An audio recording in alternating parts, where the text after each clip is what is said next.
శ్రీకృష్ణుని పుట్టుక ఒక అద్భుతం అని చెప్తారు.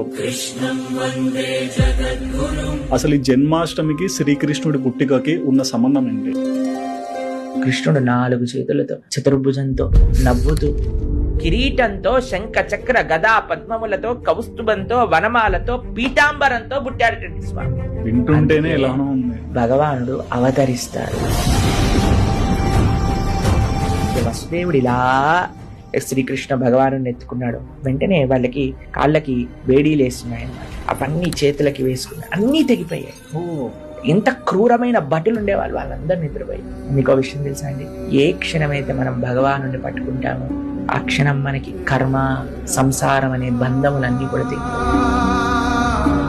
ఎవరైతే అండి ఆ సున్నితమైన నిర్మలమైన మనస్సు ఉంటుందో వాళ్ళకి ఎప్పుడూ కష్టమే రా.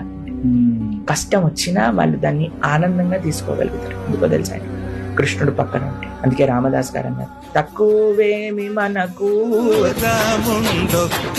కొంతమంది మూర్ఖులు వాదిస్తూ ఉంటారు కదా బయట నుంచి, విగ్రహారాధన. ఆ భగవంతుడి యొక్క సేవ యొక్క మాధుర్యం తెలిస్తే కదండి వాళ్ళు అర్థం చేసుకునేది.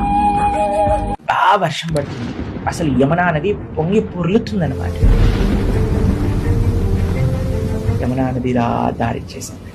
2 వైపుల నుంచి యమున ఇలా పైకి వచ్చేస్తుంటే వసుదేవుడు అలా నడుచుకుంటూ వెళ్ళిపోతుంటే పైనుంచి వర్షం పడుతుందని ఆదిశేషుడు వచ్చి పడగలు విప్పి ఒక్క చుక్క కూడా కృష్ణుడి పైన పడకుండా ఇలా ఆదిశేషుడు వెనకాల నుంచి నడుస్తూ గోకులానికి తీసుకెళ్ళాడు.